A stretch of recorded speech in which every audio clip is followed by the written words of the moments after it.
to you by Sensodent K. अभी लेके आए सेंसोडेंट के टूथ का करंट गॉन तो लाइफ का करंट ऑन।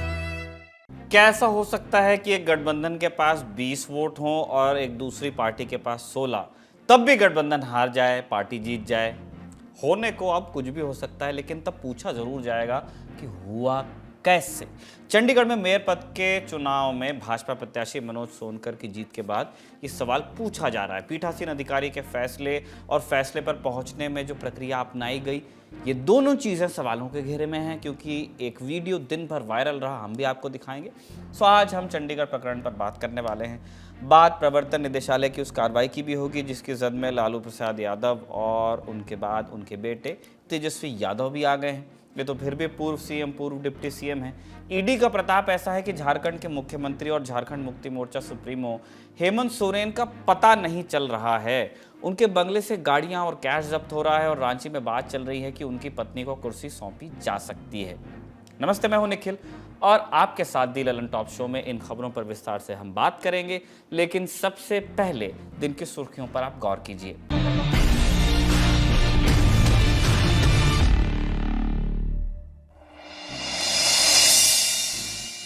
पहली सुर्खी में बात राहुल गांधी की। राहुल गांधी की भारत न्याय यात्रा अब बिहार में है और बिहार में उन्होंने आज लोगों को संबोधित करते हुए एक चुटकुला सुना दिया। चुटकुला एक ऐसे नेता पर था जो मुख्यमंत्री पद से इस्तीफा देने के बाद राजभवन में अपना शॉल भूल जाता है और शॉल लेने जाता है तो राज्यपाल बोलते हैं कि अरे इतनी जल्दी वापस आ गए। इस चुटकुले में किसी का नाम नहीं था, लेकिन लोगों ने इसे नीतीश कुमार से जोड़कर देखा। इसके अलावा उन्होंने जनता से क्या कहा, आप सुनिए। स्वेरिंग इन होती है, शपथ लेते हैं चीफ मिनिस्टर का, उनके मंत्री, 2-3 मंत्री भी शपथ लेते हैं, खूब तालियां बजती हैं और फिर नीतीश जी निकल जाते हैं, वापस सीएम हाउस की ओर चल जाते हैं। गाड़ी में पता लगता है कि वो अपना शॉल गवर्नर के घर में छोड़ आए, तो ड्राइवर से कहते हैं भैया चलो, वापस चलो, शॉल उठाना है।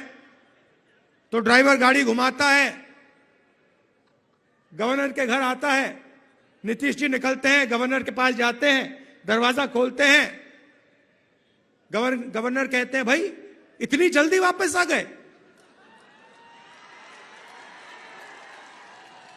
तो ये हालत है बिहार की। अगली सुर्खी में बात केरल की करेंगे। केरल की मवेलिक्किरा एडिशनल सेशंस कोर्ट ने 15 लोगों को बीजेपी नेता रंजीत श्रीनिवासन की हत्या के मामले में फांसी की सजा सुना दी है। बीती 20 जनवरी को कोर्ट ने मामले में इन सभी आरोपियों को दोषी करार दिया था। रंजीत श्रीनिवासन बीजेपी के ओबीसी मोर्चा के राज्य सचिव थे। केरल के आलपुझा में 19 दिसंबर 2021 को परिवार के सामने बेरहमी से पीट कर इनका कत्ल कर दिया गया था।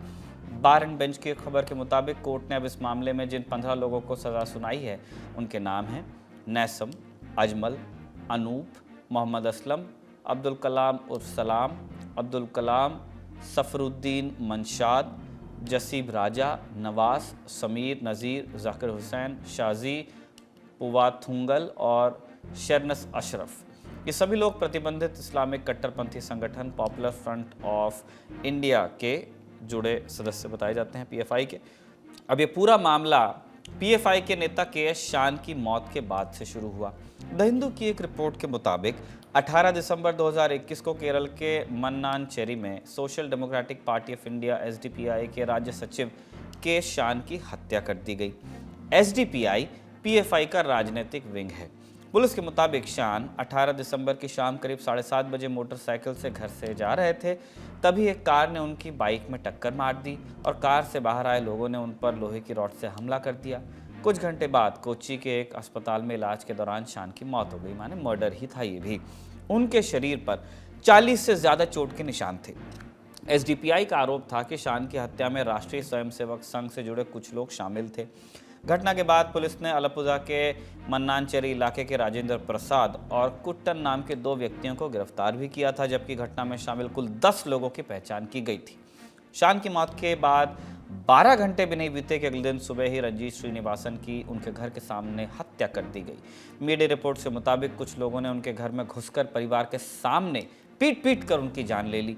बीजेपी ने रंजीत की हत्या के लिए एसडीपीआई को जिम्मेदार ठहराया। पुलिस ने घटनास्थल से एसडीपीआई की एक एम्बुलेंस भी बरामद की। रंजीत की हत्या के बाद अलापुझा में धारा 144 लगा दी गई और हत्या के मामले में करीब 50 लोगों को हिरासत में लिया गया था। मामला अदालत में गया और बीती 20 जनवरी को सेशंस कोर्ट ने अपना फैसला सुनाते हुए पीएफआई से जुड़े रहे 15 लोगों को दोषी करार दिया था। अब सजा का ऐलान हुआ है। अगली सुर्खी में बात अरब सागर में हुए एक ऑपरेशन की। पाकिस्तान के नाविकों से लदा हुआ एक ईरानी जहाज अल नईमी सोमालिया के समुद्री डाकुओं के कब्जे में आ गया था। ये घटना जहां हुई वो जगह केरल के कोच्चि के तट से करीब 800 समुद्री मील दूर है।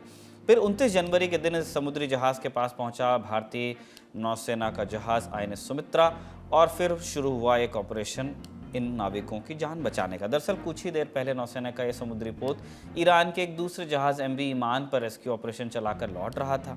MV ईमान को सोमालिया के पूर्वी तट के पास समुद्री लुटेरों ने हाईजैक करने की कोशिश की, लेकिन सही समय पर INS सुमित्रा के नौसैनिकों ने इंटरसेप्ट कर लिया हाईजैकर्स को और हाईजैकिंग की कोशिश को विफल कर दिया।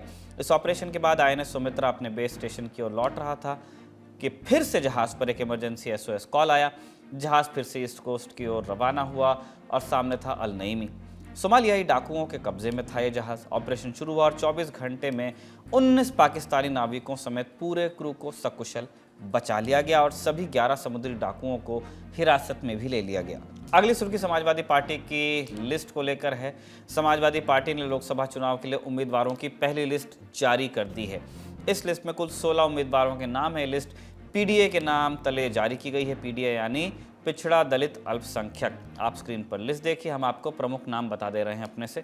संभल से नाम आया है शफीकुर रहमान बर्क का, मैनपुरी से डिम्पल यादव, फिरोजाबाद से अक्षय यादव, अकबरपुर से राजा रामपाल, गोरखपुर से काजल निषाद, बदायूं से धर्मेंद्र यादव। दिन की बाकी सुर्खियों के लिए, बाकी अपडेट्स के लिए चलते हैं ललन टॉप के न्यूज़ रूम में। ये अपडेट बस्तर से है, जहां पे माओइस्ट अटैक हुआ। छत्तीसगढ़ का बस्तर, जहां पे एक माओवादी अटैक हुआ और उसमें 3 जवानों की मौत हुई है, 14 जवान घायल हुए हैं। जिन जवानों की मौत हुई है उसमें से 2 CRPF की कोबरा कमांडो यूनिट के जवान हैं, उनकी 201वीं बटालियन के जवान हैं, और एक जो जवान है वो CRPF की 150वीं बटालियन के हैं। और बाकी जो 14 हैं उनमें डिस्ट्रिक्ट रिजर्व गार्ड, CRPF और कोबरा के जवान शामिल हैं। घटना कुछ ऐसे है कि बस्तर में अगर आप जाएं तो कई जिले हैं उस संभाग में। 2 जिलों का नाम लेंगे, बीजापुर और सुकमा। इन दोनों जिलों के कॉन्फ्लुएंस पे जहां ये दोनों जिले मिलते हैं, जहां इनका बॉर्डर है, वहां पे टेकुल गुड़ेम नाम का गांव है। वहां पे 30 जनवरी की शाम एक कैंप में, जिस कैंप में special task force, cobra unit और DRG यानी डिस्ट्रिक्ट रिजर्व गार्ड, जिसमें स्थानीय आदिवासियों के अलावा सरेंडर किए गए नक्सली भी शामिल किए जाते हैं, और कोबरा यूनिट के कमांडो, CRPF के कमांडो, ये लोग कॉम्बिंग कर रहे थे, सर्च ऑपरेशन चला रहे थे। जिस समय नक्सलियों की एक टीम ने उन पर टारगेट करके फायरिंग शुरू की। ये IED अटैक नहीं था, ये टारगेटेड फायरिंग थी। टारगेटेड फायरिंग के बाद नक्सलियों की टीम जो जंगल में वापस भाग गई, पेड़ों की आड़ लेके। लेकिन तब तक वो एक कंसिडरेबल डैमेज पहुंचा चुके थे इस टीम को, जिसमें से 3 जवानों की मौत की खबर हमने आपको बता ही दी है। 14 जवानों का जो बचे घायल हैं उनका जगदलपुर में, जो जिला मुख्यालय है और प्रदेश की राजधानी यानी रायपुर में, इलाज किया जा रहा है। साथ ही ये भी अपडेट सामने आया है बस्तर के IG P सुंदरराज के हवाले से कि जो भी 14 जवान घायल हुए हैं वो अभी तक खतरे से बाहर है। सुर्खियां यहीं पे होती है समाप्त। अब चलते हैं बड़ी खबर की ओर। बड़ी खबर में आपको सबसे पहले चंडीगढ़ लेकर चलते हैं। यहाँ मेयर पद के लिए चुनाव हुआ, और क्या चुनाव हुआ, इस पूरी कहानी और जितने आरोप लग रहे हैं उनकी फेहरिस्त को समझने के लिए हम आपको एक के बाद एक कई वीडियोस दिखाएंगे, ताकि मामला आप बेहतर समझ सकें, अपनी आंखों से देख सकें। सबसे पहले आप ये वीडियो देख लीजिए।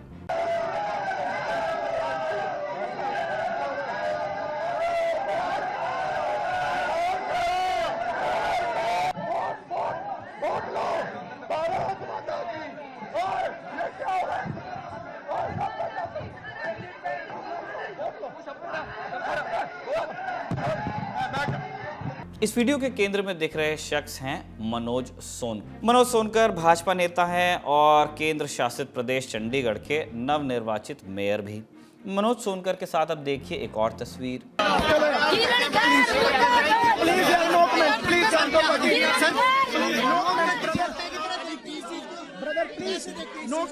यार लोकतंत्र की हत्या हुई है यार। वहाँ पर आस है, वहाँ पर इंसाफ मिलेगा।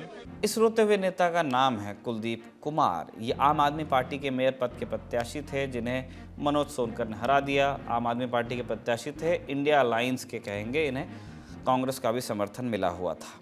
आज आए चुनाव नतीजों के बाद आम आदमी पार्टी और कांग्रेस ने भाजपा पर मेयर के चुनाव में धांधली करने का इल्ज़ाम लगाया है। धांधली की कहानी क्या बता रहे हैं ये लोग, इसे जानने के लिए पहले चंडीगढ़ के नगर निगम का आप गणित समझ लीजिए। चंडीगढ़ नगर निगम में कुल हैं 35 पार्षद।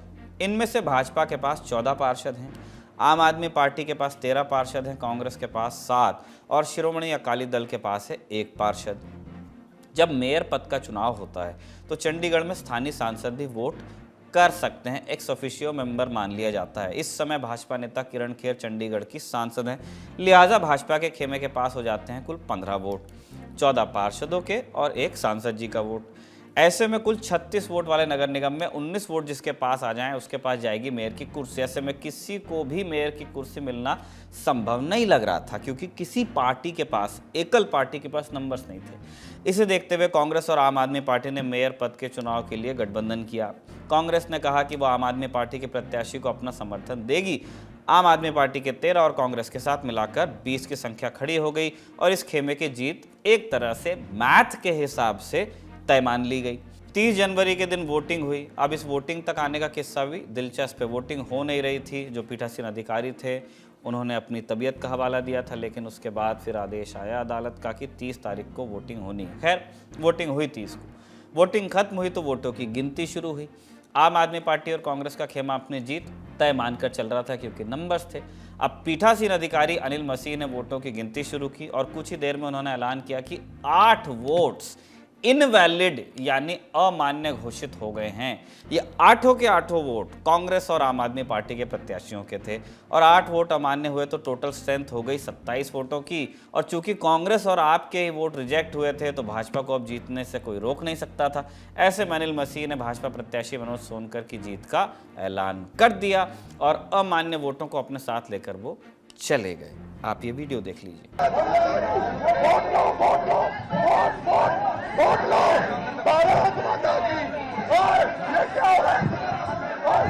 आप देख सकते हैं कि जब पीठासीन अधिकारी उनसे अमान्य वोटों को दिखाने की अपील कर रहे थे, वोट को छीनकर अपने स्तर पर तजबीजने की कोशिश कर रहे थे, लेकिन इल्ज़ाम है कि उन्हें वोट नहीं देखने दिया गया और फटाफट मनोज सोनकर को मेयर की कुर्सी पर लाकर विजय चिन्ह दिखा दिया गया और अमान्य वोटों को लेकर पीठासीन अधिकारी कमरे से तेजी से चले गए।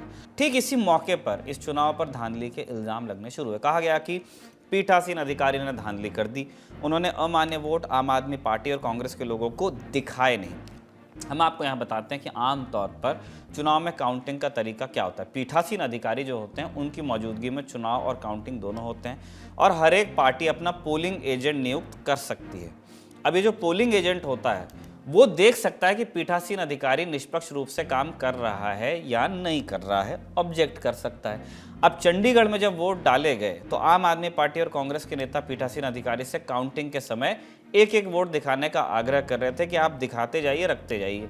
इसे कथित तौर पर इल्ज़ाम है गठबंधन का कि माना नहीं गया। खबरें ये भी बताती हैं कि पोलिंग एजेंट को पीठासीन अधिकारी से कुछ दूर रखा गया। साथ ही चुनाव कवर करने गए पत्रकारों को नगर निगम की प्रेस दीर्घा में न बिठाकर एक कॉन्फ्रेंस रूम में बिठाया गया। वहां वोटिंग रूम से लाइव फीड दी जा रही थी, लेकिन इस लाइव फीड में ऑडियो नहीं था। कई पत्रकारों ने शिकायत की कि ये हम पहली बार देख रहे हैं चंडीगढ़ में होते हुए। इन सब विरोधाभासों के बाद जब चुनाव नतीजे आए तो बवाल हो गया। भाजपा ने जीत का जश्न मनाया ऑब्वियसली, और आम आदमी पार्टी और कांग्रेस ने लगाए अपने हिस्से के इल्जाम। आप सभी को सुन लीजिए। आम आदमी पार्टी और कांग्रेस के गठबंधन को 20 वोट पड़ने थे, हमें 12 वोट पड़े और हमारे 8 वोट इनवैलिड घोषित कर दिए गए और भाजपा का एक भी वोट इनवैलिड नहीं घोषित किया गया। भाजपा के और उनके कुल वोट 16 थे, उनको 16 वोट पड़े और आम आदमी पार्टी के 20 में से 8 वोटों को इनवैलिड यानी कि अवैध घोषित करके हमारे वोटों को घटाकर 12 कर दिया गया। तो ये जस्ट है कि अगर 20 पार्टियों वाली जो 20 वोटों वाली पार्टी है उसके 8 वोट आप इनवैलिडेट कर दो, तो इससे बेटर नहीं था?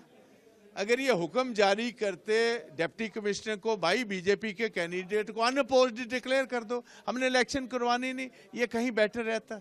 सामने ऑन कैमरे के सामने हुआ है, सब कुछ रिकॉर्ड आ रहा था, पर जब इनको लगा कि हमें अपनी हार बर्दाश्त नहीं हो रही है, तो इस तरीके से फिर इन्होंने वहां पर माहौल दूसरा बना दिया।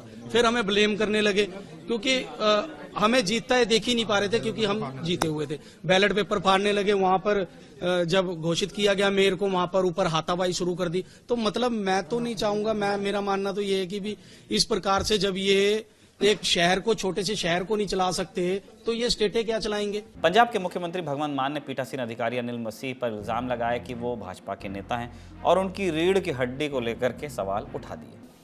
कौन है ये अनिल मसीह? ये बीजेपी के माइनॉरिटी विंग के हेड है। अपने ऑफिस बियर को प्रिजाइडिंग अफसर बनाया, और मुझे आज पता चला 18 तारीख को इन्होंने क्या कहा था कि मेरी रीढ़ की हड्डी में प्रॉब्लम है, आ नहीं सकता हूं। आज मुझे बिल्कुल पता चल गया, बिल्कुल सही था, असल में इनकी रीढ़ की हड्डी थी नहीं, स्पाइनलेस स्पाइन तो थी नहीं ना। अगर स्पाइन होती तो अच्छे तरीके से गिनते ना।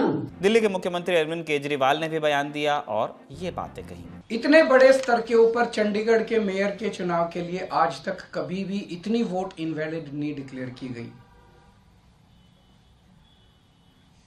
36 में से 8 वोट इनवैलिड, मतलब 25% वोट। अगर इनसे 36 वोट काउंट करने में इतनी बड़ी धांधली कर रहे हैं, देश का जब बड़ा चुनाव होगा उसमें तो 90 करोड़ वोट पड़ते हैं, उसमें तो पता नहीं किस लेवल की धांधली करते हैं ये लोग। लेकिन इस बयानबाजी के समय तक नगर निगम के बाहर माहौल गर्मा चुका था। आप इन तस्वीरों को देखिए।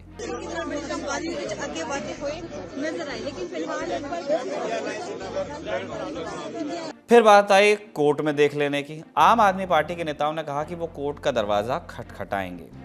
बिल्कुल प्रिसाइडिंग अफसर के खिलाफ कार्रवाई करेंगे। मैं तो आज इस मंच से ये मांग करता हूं कि प्रिसाइडिंग अफसर ने देशद्रोह किया है, उसे गिरफ्तार करना चाहिए, उस पर आपराधिक मुकदमा चलना चाहिए। सबसे बड़ा दोषी है। जरूर हम कंप्लेंट भी करेंगे, कार्रवाई की मांग भी करेंगे, और सिर्फ कार्रवाई की नहीं, उनकी गिरफ्तारी की मांग करते हैं। अभी क्या स्थिति है ग्राउंड पर, हमने ये जानने के लिए बात की है स्थानीय पत्रकारों से। आप उनकी बात सुनिए। कि ये छोटा सा पटाखा है, लेकिन इस पटाखे का धमाका क्या है, वो चारों तरफ शोर सुनाई दे रहा है। और जो अब हम एक विजुअल मीडिया में है, विजुअल मीडिया में जब सामने मैं आपके सामने बैठा हूं, अगर आप मेरे से कोई ऐसा सवाल पूछ लेते हैं जिसका जवाब मेरे पास नहीं है, तो जैसे कहते हैं ना बगले झांकना, तो वो समझ में आता है। तो जो विजुअल मीडिया है उसमें सामने जो आपको दिख रहा है, तो आप उस पर बहुत जल्दी भरोसा कर लेते हैं, बजाय कही सुनाई बातें। लेकिन यहाँ प्रत्यक्ष को दिख रहा है, कुछ हो रहा है, कुछ पेन चलाया गया है, तो यहाँ पर इसका असर चारों तरफ हो रहा है। और चूंकि अब इसमें सिर्फ कांग्रेस ही इन्वॉल्व नहीं है, इसमें आम आदमी पार्टी भी है, तो उनको एक मौका मिल गया है और वो अपने आप को बेचारा साबित करने में कभी किसी भी लेवल पर अपने आप को कमजोर नहीं समझेंगे। वो खुलकर मैदान में आ गए हैं। वो कह रहे हैं साहब देखिए हमारे साथ क्या हो रहा है, हमारे साथ धक्का हो रहा है, पहले तो चुनाव नहीं कराते हैं, चुनाव कराते हैं तो कैसे कराया है। तो ये अब आम आदमी पार्टी दोनों प्लेटफॉर्म पर जा रही है। एक तो कानूनी लड़ाई, जो कि हाईकोर्ट में उन्होंने ऐलान कर दिया कि हम हाईकोर्ट में जाएंगे ही।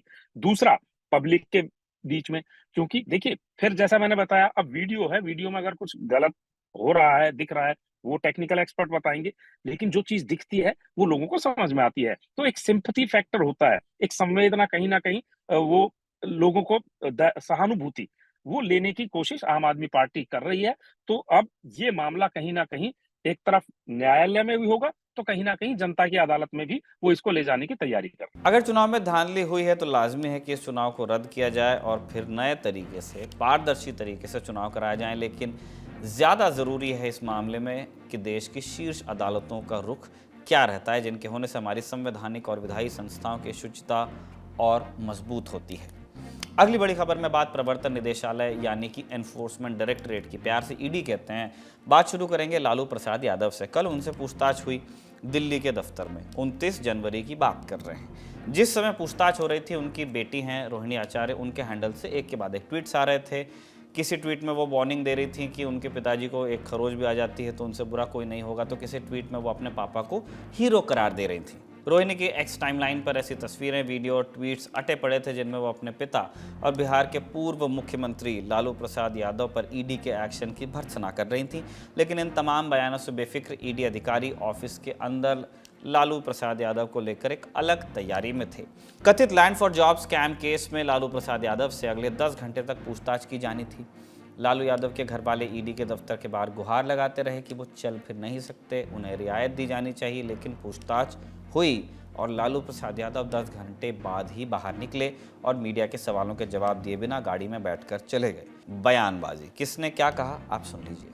जो अकुत संपत्ति कमा लेता है वो व्यक्ति परेशान होता है। राजनीति से धन की लालसा रखने वाले लोग की परेशानी हमेशा बढ़ी है और भ्रष्टाचार मुक्त बिहार बनाने का संकल्प देश के प्रधानमंत्री नरेंद्र मोदी जी और बिहार के मुख्यमंत्री जो भ्रष्टाचार पर जीरो टॉलरेंस कहते थे वो अब साकार होगा। जिस तरह से 2024 को लेकर के हमारे देश के प्रधानमंत्री जी डरे हुए हैं और देश के जितनी भी विपक्ष पार्टियां हैं, दल हैं, उनके नेताओं को इसी तरह से डराने की कोशिश की जा रही है, लेकिन हम लोग डरने वाले नहीं हैं।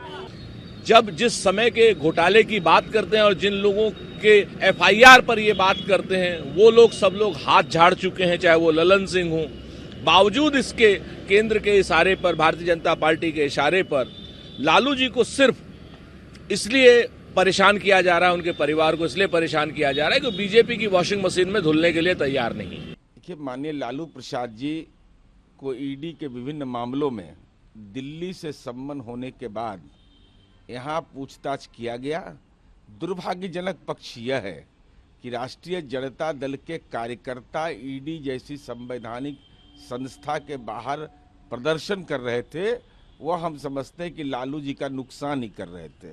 लेकिन दिन खत्म होते होते जानकारी भी सामने आई कि लालू प्रसाद यादव से सवाल पूछे क्या गए थे। लेकिन हम सवालों पर आए उससे पहले आपको समझना होगा कि मामला क्या है। हमने पहले भी केस आपको बताया है, आज ब्रीफ में आपको एक रिकैप देंगे।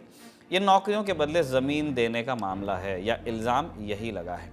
दरअसल साल 2004 से 2009 के बीच केंद्र में यूपीए 1 सरकार थी और लालू प्रसाद यादव इस सरकार में केंद्रीय रेल मंत्री थे। इल्ज़ाम है कि लालू के रेल मंत्री रहते हुए रेलवे भर्ती में घोटाला हुआ। कहा जा रहा है कि नौकरी लगवाने के बदले आवेदकों से ज़मीन और प्लॉट्स ले लिए गए। इल्ज़ामों को थोड़ा और खोलकर देखेंगे तो ग्रुप डी की भर्ती के लिए 12 लोगों को नौकरी के बदले उनसे रिश्वत के तौर पर कथित रूप से 7 प्लॉट्स ले लिए गए। लालू परिवार ने उस दौरान करीब 1 लाख वर्ग फुट की ज़मीन मात्र 26 लाख रुपए में एक्वायर कर ली, जबकि तत्कालीन सर्कल रेट के हिसाब से ज़मीन बैठ रही थी 4 करोड़ 39 लाख रुपए से भी ज़्यादा की। इसी मामले में लालू यादव के करीबी भोला यादव को गिरफ्तार भी किया गया था। अब ये तो केस की कहानी हो गई। अब वापस आते हैं पूछताछ पर। 10 घंटे तक लालू यादव से 70 से भी अधिक सवाल किए गए। कहा जा रहा है कि अधिकतर सवालों के जवाब लालू यादव ने हाँ या ना में दिए और कई सवालों में उन्होंने विचार करने के लिए 1 से 1.5 मिनट का वक्त भी लिया। किस तरह के सवाल पूछे गए आप वानगी देख लीजिए। नौकरी देने के बदले कितने लोगों से ज़मीन ली गई? पटना में मरछिया देवी कॉम्प्लेक्स में फ्लैट्स की खरीद बिक्री कैसे हुई? पटना में 1 लाख वर्ग फुट की ज़मीन की खरीद फरोख्त के ब्यौरे कहाँ हैं? दिल्ली के न्यू फ्रेंड्स कॉलोनी में ज़मीन खरीद के ब्यौरे कहाँ हैं? बड़ा स्केल इलाका है दिल्ली का ये। मेसर्स एके इन्फोसिस्टम प्राइवेट लिमिटेड को बेची गई ज़मीन के ब्यौरे कहाँ हैं?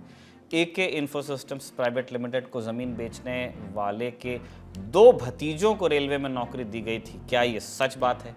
अभ्यर्थियों से 4 प्लॉट सिर्फ 7.5 लाख रुपए में खरीद लिए गए। क्या ये सच बात है? आइए पत्रकारों को सुनते हैं जो इस पूछताछ के और ब्यौरे आपको उपलब्ध करवाएंगे। देखिए, जो पूरी पूछताछ हो रही है वो लैंड फॉर जॉब स्कीम के तहत हो रही है। इसमें लालू जी से 70 सवाल पूछे गए, ऐसी जानकारी मिली है। इन 70 सवालों में ज़्यादातर सवाल जमीन के बारे में, फ्लैट्स के बारे में है और मतलब कि ये जमीन आपको कहाँ से मिली, कैसे मिली। उसमें दिल्ली के न्यू फ्रेंड्स कॉलोनी की प्रॉपर्टी के बारे में भी पूछा गया है। एक कंपनी है मेसर्स एके इन्फोसिस्टम प्राइवेट लिमिटेड, इनको किसी ने जमीन बेची थी, 2 लोगों ने जमीन बेची थी बहुत सस्ते दाम पर, उनको नौकरी मिली है, तो उस कंपनी के बारे में पूछा गया। और राबड़ी देवी के ने एक जमीन खरीदी थी 7.5 लाख में और फिर उसने उससे बेचा 3.5 करोड़, इसके बारे में पूछा गया। इस तरह से कई सवाल पूछे गए। तो ज्यादातर सवाल जो थे कि फलाना जमीन आपको आपने कैसे खरीदी, कैसे बेची, ये फ्लैट कहाँ से आया, ये प्रॉपर्टी कहाँ से आई, इससे जुड़े हुए थे लालू जी के सवाल। फिर कैलेंडर में लगी आज की तारीख यानी कि 30 जनवरी गांधी जी की पुण्यतिथि। इस दिन तेजस्वी यादव को राहुल गांधी की भारत न्याय यात्रा में शामिल होना था, लेकिन वो नहीं शामिल हो सके। अलबत्ता वो गए पटना के ईडी ऑफिस, पूछताछ का सामना किया उन्होंने। लेकिन लालू के बाद तेजस्वी का ईडी ऑफिस का दौरा शुरू होता तो फिर से बयानबाजी शुरू हो गई। सुनिए क्या कहा गया। बस मैं इतना आगाह करता हूं कि आपने इन एजेंसीज का चरित्र जो कर दिया है ना, कल को जब सत्ता परिवर्तन होगा आप भी इसकी जद में आएंगे। जब आप जद में आएंगे हमें तब भी कष्ट होगा, क्योंकि एजेंसीज को अपने एजेंसीज नहीं रहने दिया। वो जिसको कहते हैं ना चिप बेस्ड तोता, उसको वायलेंट किया है। अपनी बारी का इंतजार करिए। लालू प्रसाद जी जब मुख्यमंत्री रहे तो चारा खा गए, और जब रेल मंत्री हुए तो वो बच्चों की नौकरी खा गए। तो इसका जांच तो होगा ना। जांच यदि जमीन किसी का लिखवाया, आप लोग मीडिया के साथी हैं, महुआ बाग चले जाइए, आपको जमीन भी दिखाई दे देगा। फिर तेजस्वी की ईडी ऑफिस में दाखिल होने की तस्वीरें सामने आई।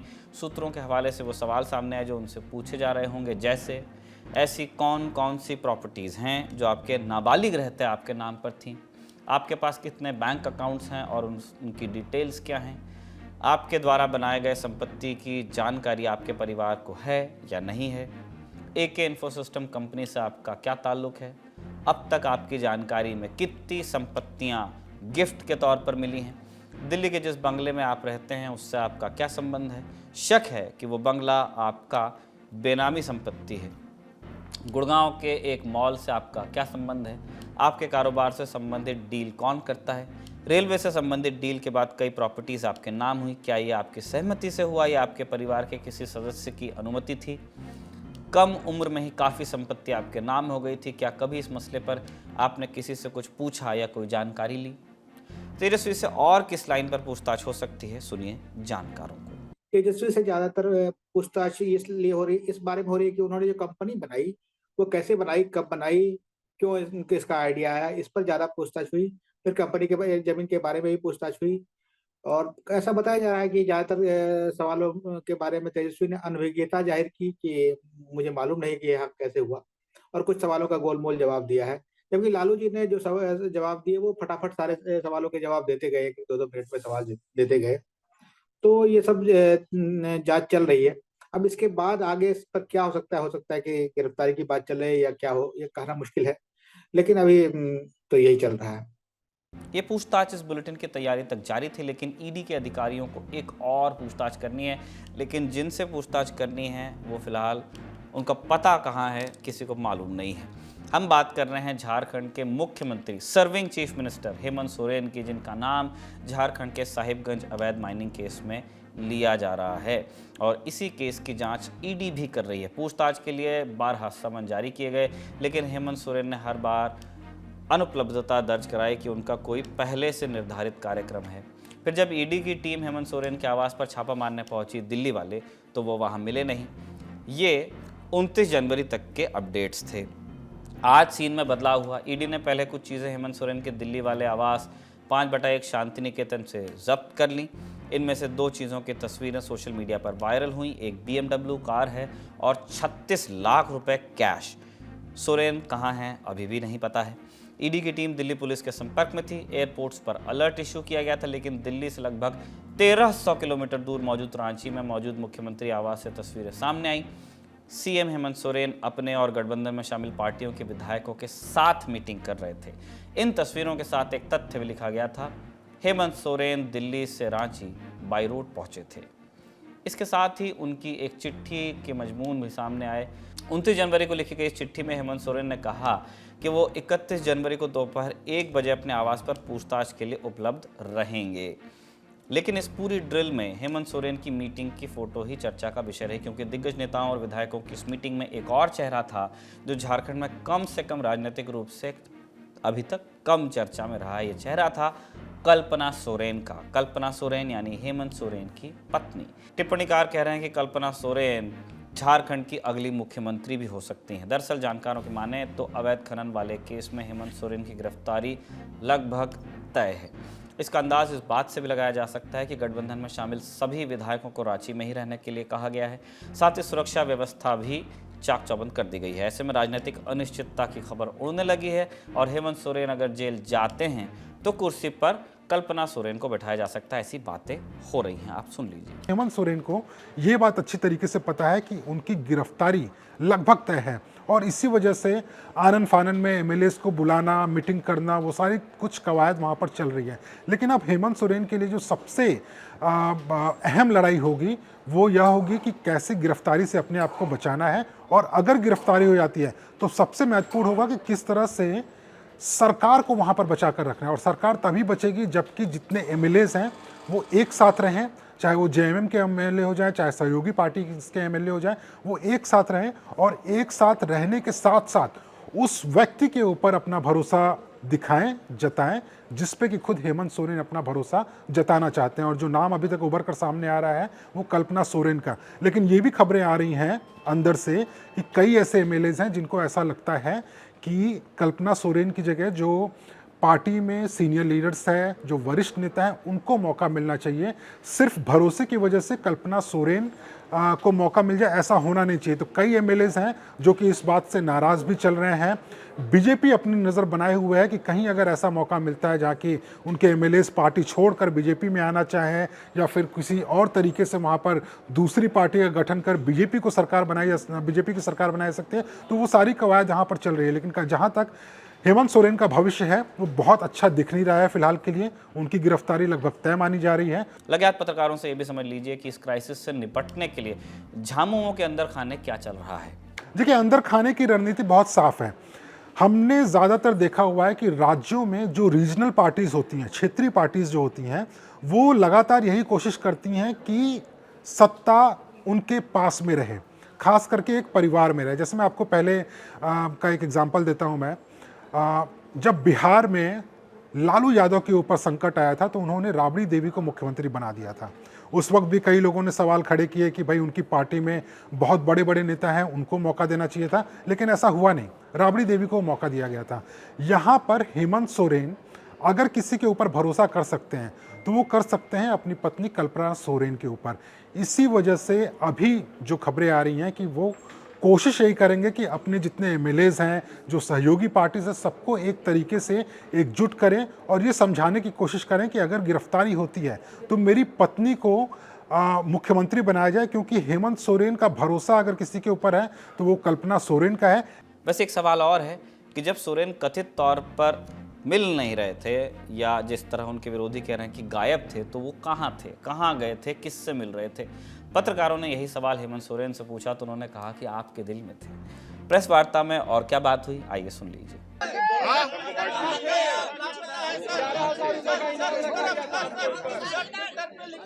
आपके दिल में थे। फिर छानबीन करने वाले पत्रकारों ने कुछ और जानकारी हमसे शेयर की। क्या कहा, आप वो भी सुन लीजिए। अगर हम घटनाक्रम की बात करें तो जो ईडी का कहना है कि जब सुबह 7 बजे पहुंचे तो पता चला कि रात के 1 बजे तक वो घर पे मौजूद थे, और उसके बाद सुबह 7 बजे जब ईडी की टीम पहुंची तो वो नदारत हो चुके थे। उनके ड्राइवर से पूछताछ की गई, उनका जो सिक्योरिटी स्टाफ है उनसे पूछताछ किया गया, जो पीए हैं उनसे पूछताछ किया गया। सीएम कार्यालय तक भी ईडी ने ये जानकारी मांगी कि आखिरकार हेमंत सोरेन है कहाँ पे, लेकिन सबने एक ही रट लगाई, एक ही जवाब दिया कि हेमंत सोरेन कहाँ पर है, किसी को इस बारे में जानकारी है नहीं। और वो अगले दिन तक दिखाई नहीं देते हैं, किसी को मिलते नहीं और सीधा रांची में उनकी गाड़ी दिखती है। तो ये अपने आप में एक गंभीर मसला तो हो ही जाता है। जो राजनीतिक पार्टियां हैं, खास करके बीजेपी, उसने इस पे चुटकी साधते हुए सीधे तौर पे कहा कि उनको एक भगोड़ा घोषित कर देना चाहिए। तो कहीं ना कहीं राजनीति अपनी तरफ थी, लेकिन ये बात तो सही है कि हेमंत सोरेन किसी के भी संपर्क में नहीं थे 30 घंटों तक। वो सीएम जो कि दिल्ली में रांची से चार्टर्ड प्लेन से आता है, वो डर के मारे एयरपोर्ट नहीं जाता है, क्योंकि एयरपोर्ट पर भी ईडी की एक टीम तैनात थी। एयरपोर्ट पर नहीं जाते हैं, वो बाई रोड दिल्ली से झारखंड घंटों का सफर तय करके जाते हैं। तो इतना तो समझ में आ रहा है कि हेमंत सोरेन को भी इस बारे में आशंका थी कि उनकी गिरफ्तारी हो सकती है, और इसी वजह से वो 30 घंटे तक गायब रहे। और इन सभी आरोपों और तैयारियों के बीच देश के एक और राज्य के मुख्यमंत्री के बदले जाने की खबर जोर पकड़ रही है। राजनीतिक खेमों ने अपनी लाइन पकड़ ली और एक दूसरे पर तीर तान दिए, लेकिन करोड़ों रुपए के कथित खनन घोटाले की जांच अब भी बाकी है। उम्मीद है कि निष्पक्ष जांच हो और जांच या बचाव किसी भी राजनीति से प्रेरित न हो और निष्पक्षता बरकरार रहे ईडी की जांच से लेकर नगर निगम के चुनावों तक, ताकि हम देश की संवैधानिकता की गवाही बार बार दे सकें। आज के दी ललन टॉप शो में इतना ही। अपना और अपना का ख्याल रखिएगा। अगले एपिसोड में आपसे मुलाकात होगी, ऐसी कामना के साथ विदा लेते हैं। शुभ रात्रि।